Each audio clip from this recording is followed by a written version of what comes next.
Section 14. Salya said, Then the goddess of divination stood near that chaste and beautiful lady, and having beheld that goddess, youthful and lovely, standing before her, Indra's queen, glad at heart, paid respects to them and said, I desire to know, O thou heart, O thou of lovely face, and divination said, I am divination, O goddess, come near thee, since thou art truthful. Therefore, O high-minded lady, do I appear in thy sight, since thou art devoted to thy Lord, employed in controlling thyself, and engaged in the practice of religious rites.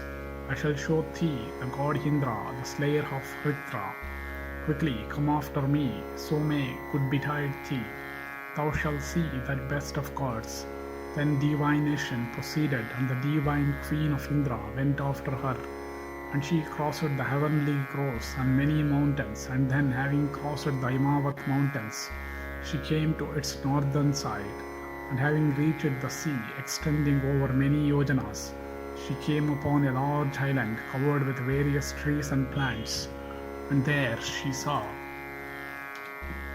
a beautiful lake of heavenly appearance, covered with birds, 800 miles in length, and as many in breadth.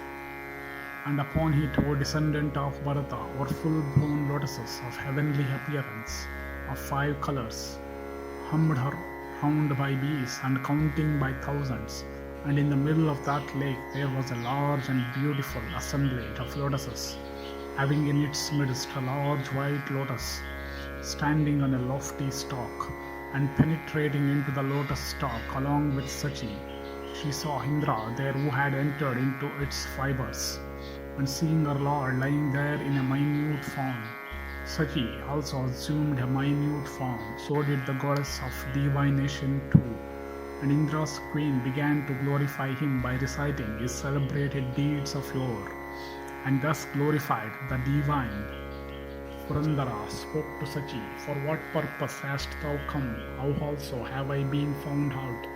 Then the goddess spoke of the acts of Nahusha, and she said, O performer of the 100 sacrifices, having obtained the sovereignty of the 3 worlds, powerful and haughty and of vicious soul, he hath commanded me to visit him, and the cruel wretch hath even assigned me a definite time. If thou wilt not protect me, O Lord, he will bring me under his power.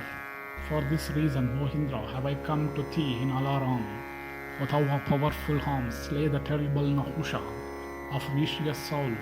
Discover thyself, O slayer of Daityas and Dhanavas.